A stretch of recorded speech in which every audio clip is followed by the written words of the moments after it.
Que el Señor nos bendiga.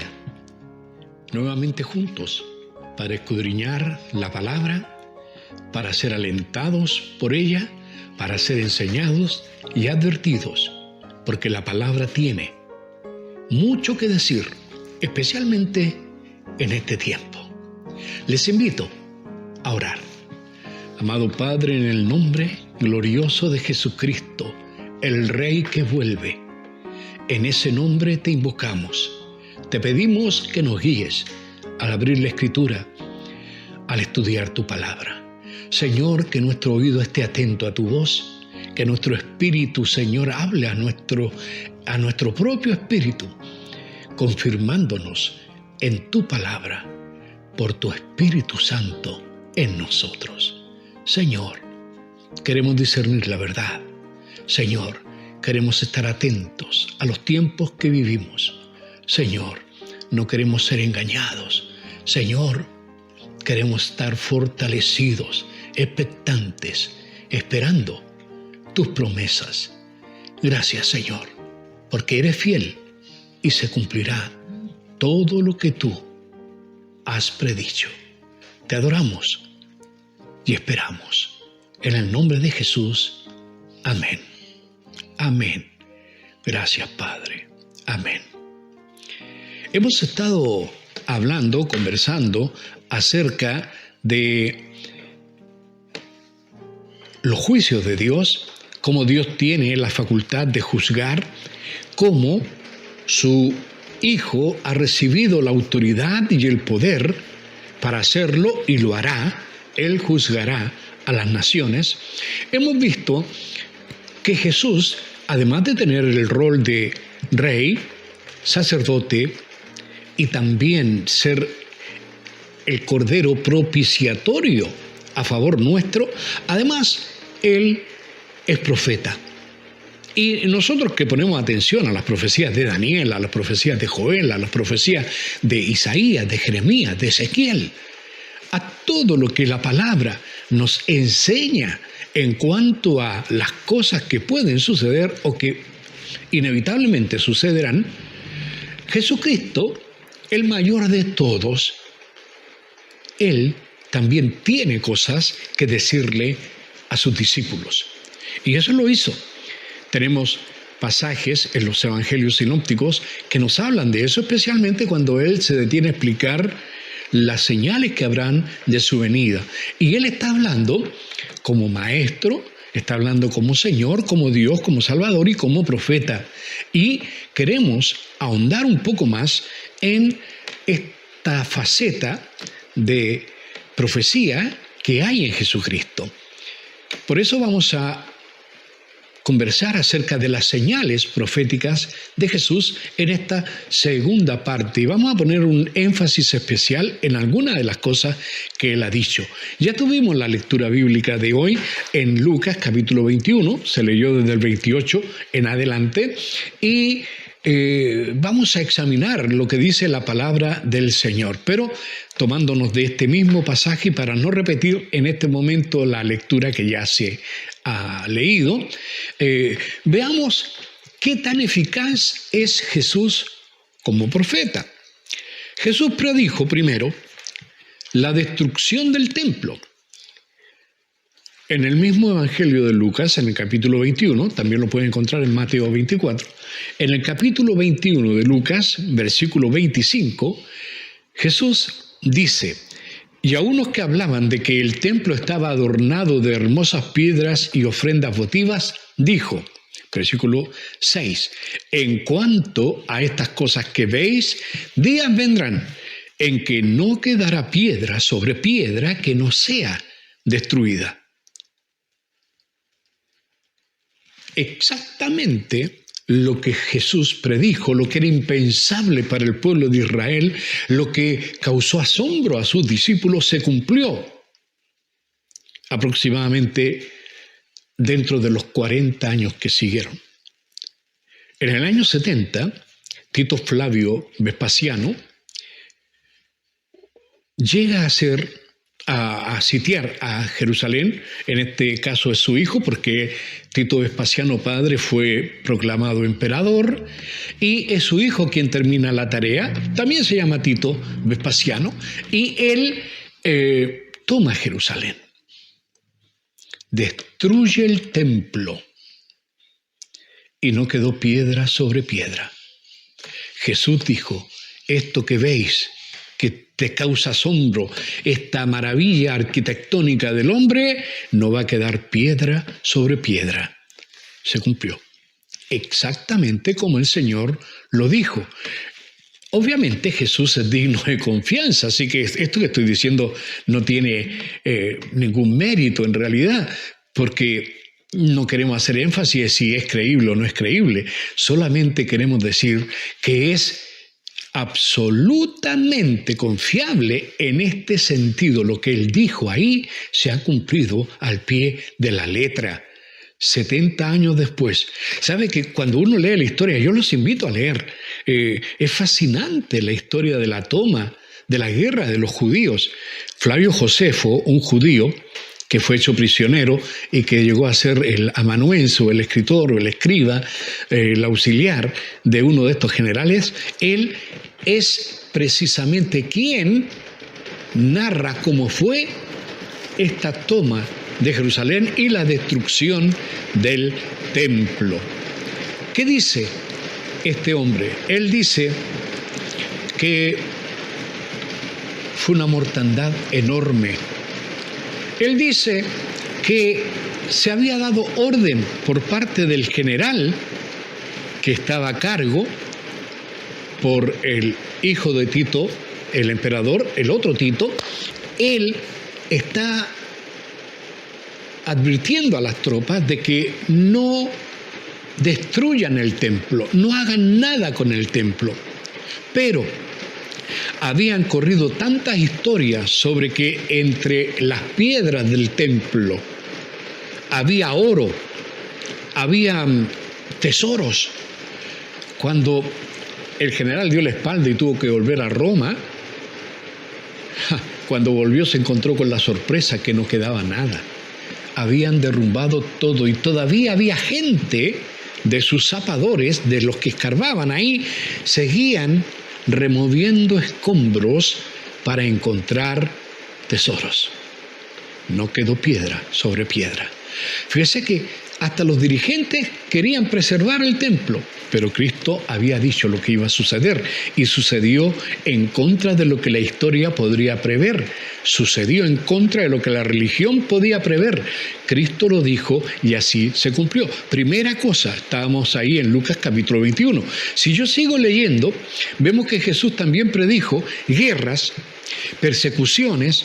En el versículo 9 de Lucas 21 dice: y cuando oigáis de guerras y de sediciones, no os alarméis, pues es necesario que estas cosas acontezcan primero. Ahora, si usted se empieza a dar cuenta, hay una especie de orden en esta profecía de Jesús. Y él, de alguna manera, quiere que los discípulos pongan atención a este orden.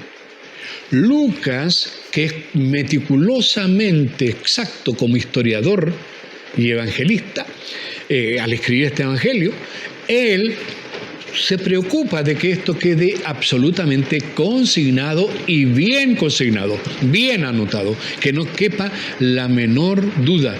Él dice, estas cosas deben pasar primero. ¿Qué cosa? La guerra, las persecuciones. ¿Qué cosa? La destrucción del templo. ¿Qué cosa? Todo eso. Y él agrega, Jesús, pero el fin no será inmediatamente. Hay un lapso después de la destrucción del templo, después de guerras y después de las persecuciones, especialmente a la iglesia. Hay un lapso. Y eso debemos tomarlo en cuenta también, porque hay algunos que de pronto se ponen muy exaltados con este tema y quieren acelerar procesos, yo no sé qué es lo que quieren, y empiezan a poner fecha. Eso no nos está permitido. Hermanos, el día y la hora del regreso de Jesús no lo sabe nadie más que el Padre. Y Lo que sí debemos hacer es estar atentos a las profecías del Cristo mismo. Él nos dejó estas señales para que no las descuidemos. ¿Se destruyó el templo? Sí, se destruyó. Hasta el día de hoy no hay templo en Jerusalén.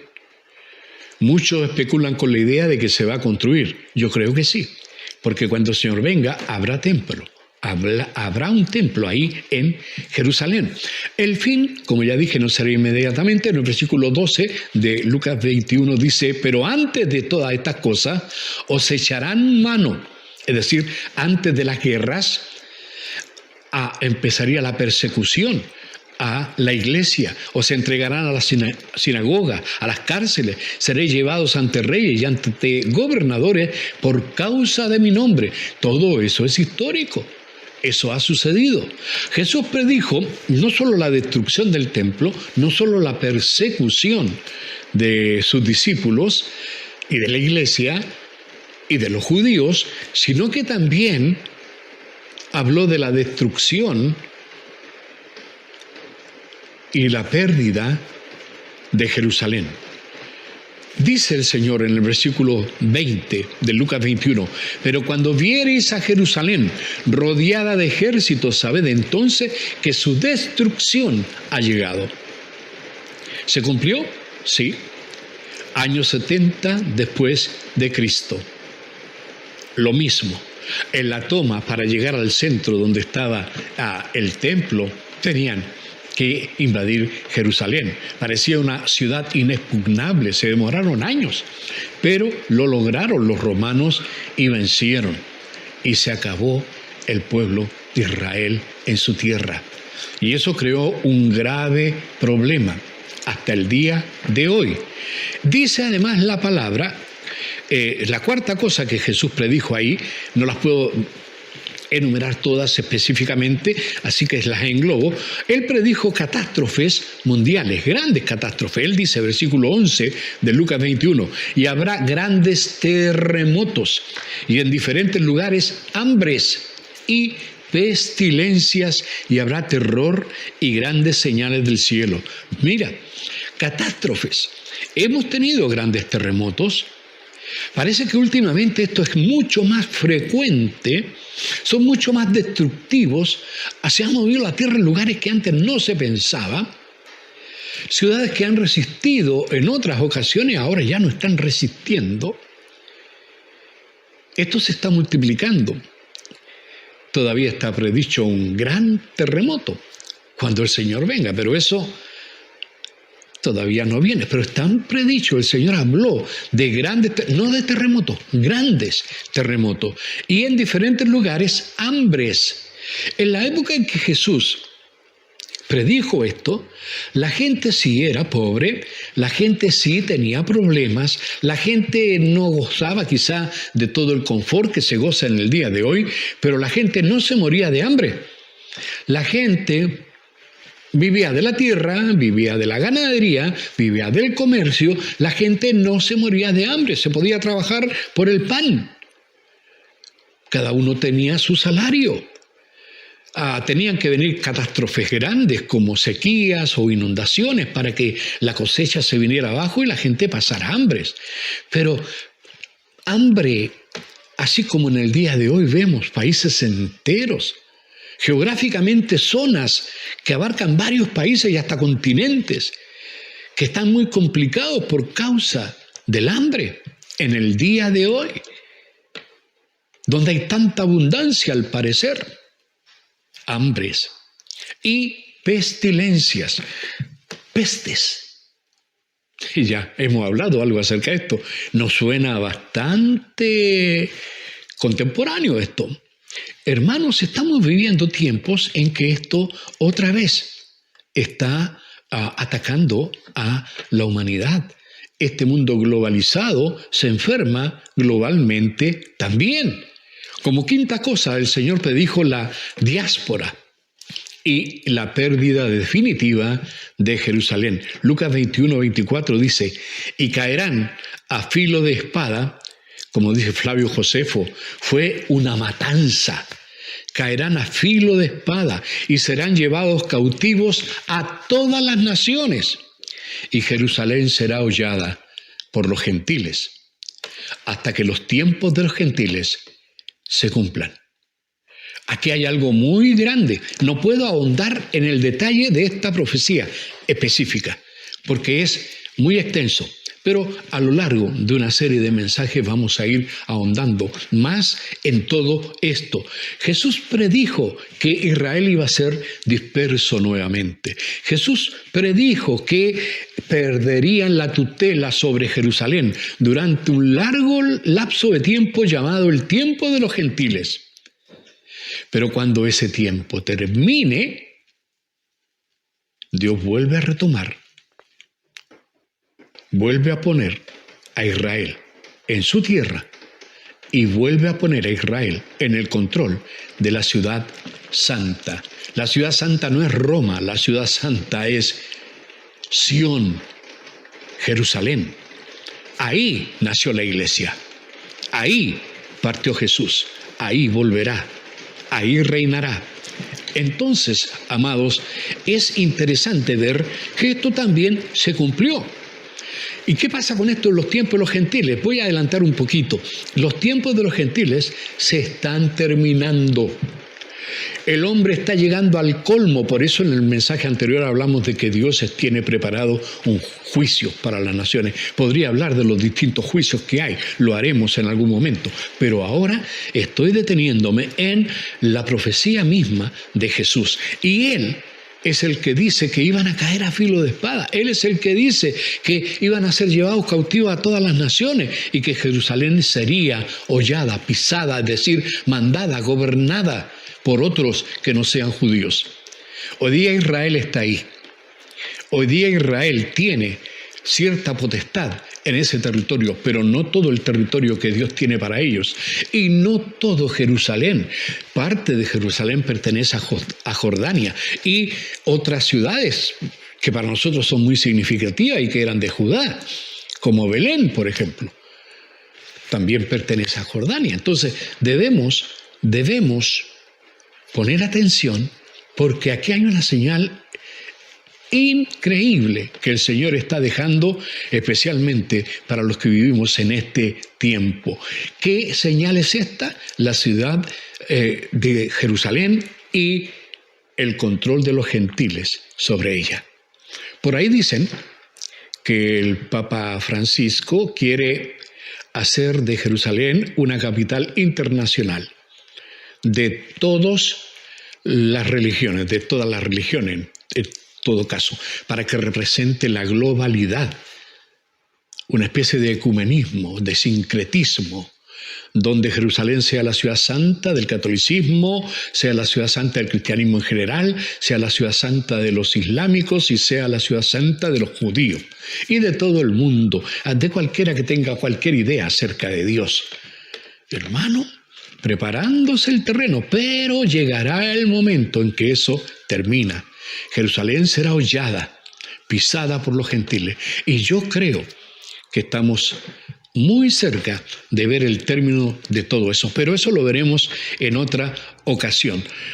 Como sexta señal, el Señor habló de señales que habría en los cielos y en la humanidad. En algunas ocasiones hemos hablado también de esto. Lucas 21, 25 dice: entonces habrá señales en el sol, en la luna y en las estrellas, y en la tierra angustia de la gente, confundidas a causa del bramido del mar y de las olas, desfalleciendo los hombres por el temor y la expectación de las cosas que sobrevendrán en la tierra, porque las potencias de los cielos serán conmovidas. Aquí hay mucho que decir, poco tiempo para explicar, porque quiero pasar rápidamente sobre esto. En detalle lo veremos en otro momento. Por ahora quiero poner el énfasis en la última de las cosas que el Señor dijo, para empezar desde ahí a examinarlo todo mucho más exhaustivamente. Jesús predijo el renacer de la higuera. Qué curioso, terminó toda esta narrativa, todas estas señales que le pidieron y dejó la última señal. Y la última señal, la séptima señal, era la higuera. Y él dijo, ahora voy a citarlo como lo dice en Mateo, pero es lo mismo, también está aquí en Lucas 21, pero voy a citar a Mateo para salir un poquito de esto. Dice, de la higuera aprended la parábola, aprended la enseñanza, aprended la metáfora, aprender el símil que esta higuera tiene. ¿De qué está hablando Jesús? Fíjese que él lo pone bien claro, es algo como evidente. Dice, cuando su rama está tierna y brotan las hojas, sabéis que el verano está cerca. Así también vosotros, cuando veáis todas estas cosas, conoced que está cerca a las puertas. ¿Qué cosa estará cerca a las puertas? Su regreso. Se le preguntó qué señales habría de estas cosas, o sea, destrucción del templo, de lo que iba a pasar con Jerusalén y de su venida. Y él ahora está hablando. Como última cosa, vean la higuera, aprendan de la higuera. La higuera es algo clave. ¿Por qué? Yo tengo una higuera en mi patio. Es un árbol que me gusta mucho. Recuerdo cuando niño un poema de Juana de Ibarburu, una poetisa uruguaya, que era obligatorio aprender en ese tiempo cuando éramos escolares, estoy hablando del siglo pasado, harto tiempo atrás. Y decía Juana de Ibarburu, yo le tengo piedad a la higuera, porque sus ramas son torcidas por esto, y yo le tengo piedad a la higuera. ¿Sabe? Yo no le tengo piedad a la higuera. Yo le tengo amor, reconocimiento. ¿Sabe que casi no hay vez que yo esté debajo de ese árbol y meto la manito acá y encuentro uno de esos frutos? Oh, este está bueno. Lo saco, lo pruebo y yo quedo admirado. Lo mismo pasa cuando tomo un durazno, saco una uva o qué sé yo. No debo comer mucho esas cosas, pero bueno, para probarlo. ¿Sabe? ¡Qué maravilla el fruto de la higuera! ¡Qué maravilla el fruto de la vid! ¡Qué maravilla el fruto del olivo! Y qué interesante que estas tres especies vegetales, tanto la higuera como la vid, como el olivo, son símbolos. Son símbolos. Y se usan como símbolos en profecía para hablar de nuestra comunión con Dios, para hablar también de Israel. En realidad son símbolos de Israel, para hablar de si hay fruto o no hay fruto. Conocemos la historia de la maldición de la higuera, por no llevar fruto fue maldita.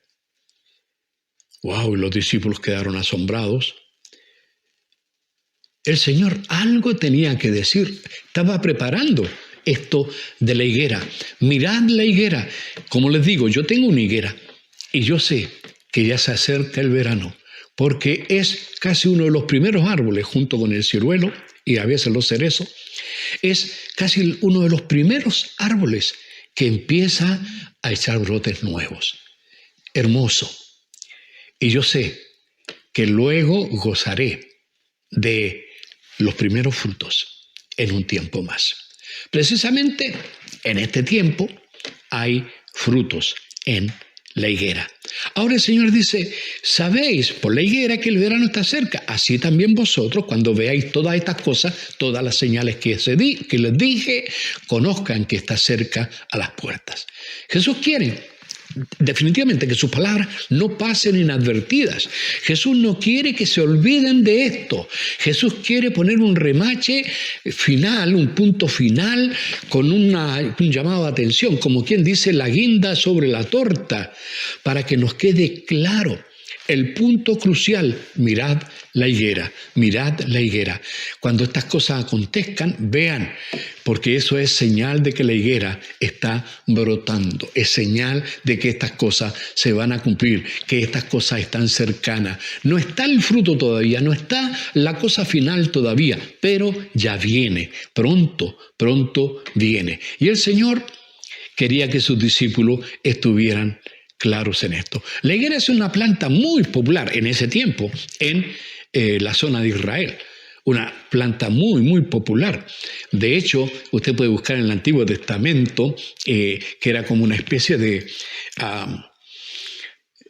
de bienestar especial el poder cada uno estar debajo de su higuera o debajo de su viña. Los judíos en general en las viñas ponían en medio por ahí una higuera, entre medio de la vid. Todo esto tiene símbolos, nosotros a veces los pasamos por alto. Ahora, además, la higuera produce frutos, 2 frutos en el año. La primera cosecha, los primeros frutos, nosotros los llamamos brevas. Las brevas salen de la parte leñosa de las ramas. Las ramas antiguas son las que producen las brevas, y las brevas son unos higos, pero mucho más grandes, muchas veces 2 o 3 veces más grandes que un higo normal. Son los primeros frutos. No son tantos como los higos que vienen después. Los primeros meses, cuando empiezan a salir las primeras brevas, aquí en nuestra zona, por ahí por, digamos, diciembre, enero. Ahora ya a fines de enero, comienzo de febrero y marzo, vienen los higos, que son diferentes porque los higos nacen de las ramas nuevas que echa en esta ocasión la higuera. Y la higuera, cuando echa las ramitas nuevas, echa una rama y un higo al tiro, al momento, y enseguida salen las hojas. No salen las hojas primero y después el higo. Primero sale el higuito, chiquitito. Bueno, no quiero hacer una clase de jardinería, ni de horticultura, ni nada de eso, o fruticultura en realidad. Es interesante esto. Cuando el Señor toma como comparación a la higuera, está diciendo que debemos poner atención.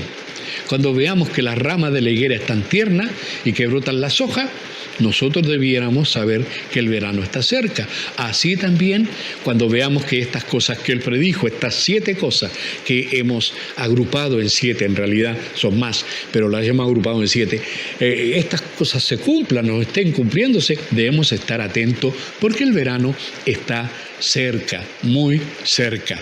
Ahora, en las Escrituras, para poner esto mucho más claro y entrar más a terreno profético y abrirnos los ojos a lo que sucede hoy día, la higuera en las Escrituras se usa también como en un sentido figurado, refiriéndose a Israel. Ya lo mencioné, pero ahora quiero probarlo un poco más. En la primera fábula que aparece en la Biblia, que sería interesante que ustedes leyeran, no la voy a leer ahora porque quiero incentivarlos a que usted busque estas cosas en la Biblia. Está la historia de Jotán, uno de los descendientes de Jerobaal. Jerobaal era otro nombre dado a Gedeón. Ahí está en el libro de Jueces, en el capítulo 9, versículo 10 en adelante, aparece la historia de Jotán. Y él cuenta una especie de parábola, una especie de fábula, donde incluye a los árboles. Y entre esos árboles está incluida la higuera, está incluido la parra también, la vid, el olivo, que es interesante. Pero véanlo, por favor. Estamos hablando de un tiempo en que alguien usurpó el trono, matando a todos los descendientes de Jerobaal para que no reinaran. Pero pueden buscarlo en Jueces capítulo 9, versículo 10 y 11, por ahí. Ahora, Jeremías, en el capítulo 8, versículo 13, dice: los cortaré del todo, dice Jehová. No quedarán uvas en la vid, ni higos en la higuera, y se caerá la hoja, y lo que les he dado pasará de ellos. Aquí hay algo profundo. ¿Qué es lo que Dios le había dado? La tierra. ¿Qué es lo que Dios le había dado? Jerusalén. Pasará de ellos. Iban a perder esas grandes bendiciones que Dios se les había dado. Ahora, me salto al versículo 24, la segunda parte dice: me mostró Jehová, ahora estoy en el capítulo 24 de Jeremías, me mostró Jehová 2 cestas de higos puestas delante del templo de Jehová. Otros símbolos, 2 canastas de higos frente al templo. ¿Referencia a qué será? Obviamente a Israel. ¿Referencia a qué será? Obviamente a Judá y a Israel. Usted sabe que Israel se dividió en 2. Por una parte, en el norte, el reino de Israel con 10 tribus, y por el sur, el reino de Judá con 2 tribus también, Judá y Benjamín. Es importante que recordemos estas cosas. Sigue diciendo la palabra en el capítulo 24 de Jeremías, versículo 2 ahora. Una cesta tenía higos muy buenos, como brevas, y la otra cesta tenía higos muy malos, que de malos no se podían comer. Los 2 cestos de higos sobre los desterrados, de los cuales hará Jehová un pueblo suyo. Léelo, está en la Biblia. De eso está hablando. Ahora, cuando Jesús habla en Lucas 11, versículo 21-28, cuando estas cosas comiencen a suceder, erguíos y levantad vuestra cabeza, porque vuestra redención está cerca, está aclarando, está poniendo este broche de oro, como ya les dije a esta profecía, poniendo como referencia a Israel mismo. Israel como señal a las naciones, Israel como señal del juicio de Dios, Israel como señal de la misericordia de Dios, del poder de Dios, porque pese a todo pronóstico, Israel, que había dejado de ser nación, volvió a ser nación. Contra todo pronóstico, Israel, que había perdido la capital, Jerusalén, vuelve a poseer la capital de Jerusalén, aunque no totalmente. ¿Qué falta? Reconstrucción del templo. También les será repuesto, también llegará.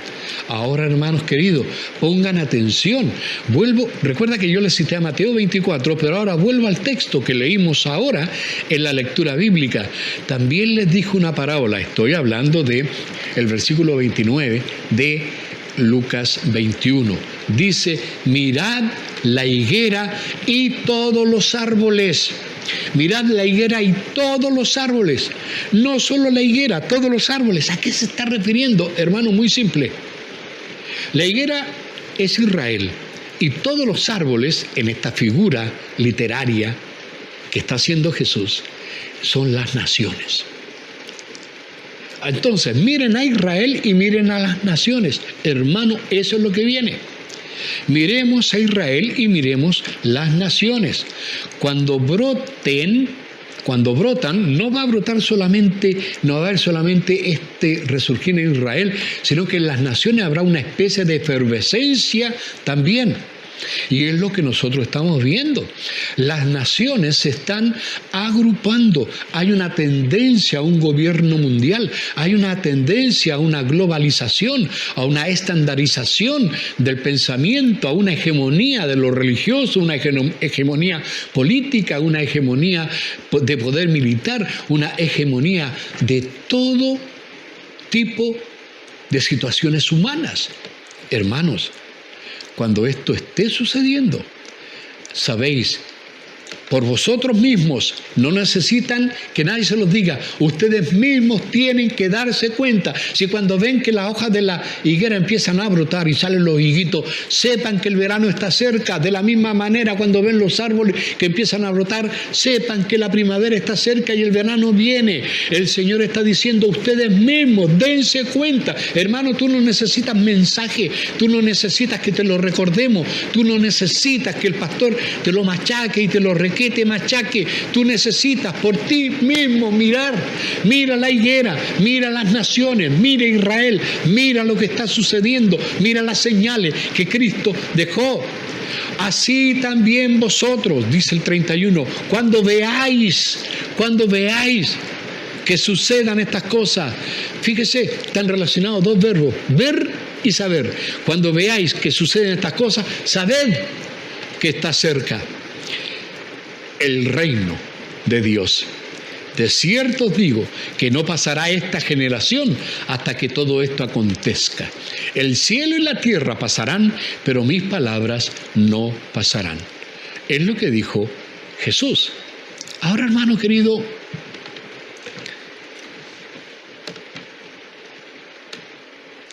¿qué pasa con la higuera? ¿Qué pasa con los demás árboles? ¿Qué está sucediendo? ¿Qué es lo que viene? Una cosa cierta, mucho de lo que Jesús dijo ya se cumplió. Hay algunas cosas que Él dijo que tienen doble referencia, es decir, se volverán a cumplir, porque el cumplimiento anterior fue parcial, aunque en su momento era completo. Ahora viene lo definitivo. Hermanos queridos, he escuchado a algunos que sacan cuentas y hablan del año 1948, cuando Israel vuelve a ser nación, por decreto de las naciones. No se llamaban Naciones Unidas, pero por decreto de ellos. Cuando esto sucede, para muchos comenzó el tiempo. Para otros, esto comenzó a correr el tiempo de esta generación última en el año 1967, cuando Israel reconquista Jerusalén. Pero Jerusalén no es totalmente de Israel. Todavía falta. Pero hermanos, la higuera está brotando. Los ojos puestos en Israel. Algunos exégetas bíblicos piensan o dicen que Israel es el reloj de Dios. Yo creo que Israel es una señal, una fuerte señal. ¿Cómo volvieron los judíos allá? ¿Cómo es esto? ¿Sabe usted que hay innumerables profecías que nos hablan acerca de eso? Pero no puedo tocarlo todo en el día de hoy. Sí ahondaremos. ¿Qué sucederá con las naciones que rodean a Israel? ¿Qué sucederá con Israel mismo? ¿Qué hay de lo que viene? ¿Qué cosas más debemos atender si seguimos esta amonestación de Jesús, de estar atentos y ver por nosotros mismos? Cuando veáis estas cosas, sabed, ver y saber. Ya. ¿Sabe?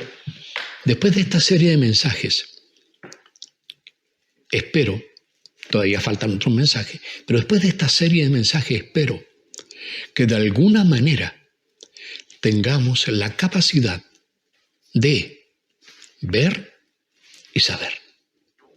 Ver lo que pasa en el mundo. Las noticias ya no serán más igual para ti, porque todo tendrá un sentido nuevo. Todo va a encajar. Algunos piensan que una generación dura 70, 80 años, lo más robusto. No voy a tocar eso ahora, pero sí lo menciono. Si fuera así, el año 2027 pasarían los 80 años desde que se tomó Jerusalén de nuevo. No digo que Jesús viene. Algunos dicen que viene en septiembre de este año. No estoy diciendo eso. Estoy diciendo, miremos la higuera y estemos atentos. Miremos para saber. Hermanos amados, vive una vida consagrada. Vive una vida de oración. Vive una vida de fe. Vive una vida con esperanza. Vive una vida con ánimo, con ganas. Vive una vida de ferviente amor a Dios. Vive una vida donde proclames la grandeza del Señor. Que seas un evangelista, que seas un misionero en tu propia casa, que seas un propagador de la buena nueva, porque todavía hay tiempo de salvación. Que el Señor haga de ti el testigo fiel que el Espíritu de Dios quiere que tú seas, porque Él te da el poder para hacerlo. Que Dios te use. Santifica tu vida. Sírvelo. Gózate en Él. Él viene. Las señales se están cumpliendo. En próximos mensajes ahondaremos más para gloria de Dios, para gozo de nuestra alma y para llamar la atención de aquellos que no creen. Que el Señor bendiga tu vida. Que el Señor bendiga tu casa. Amado Padre, en el nombre de Jesús, quiero entregar en tus manos a esta congregación, a todo aquel que escuche esta palabra, que de alguna manera, Señor, Vean y abran los ojos. Que aprendan, Señor, que si las señales están cumpliéndose, es porque el verano está cerca. Señor, que no sea solo la voz que se escucha a través de este mensaje, que sea el respaldo de tu Espíritu el que hable a nuestros corazones. Para gloria tuya, Padre. Te lo pedimos en el nombre de Jesús. Amén. Gracias, Señor. Amén.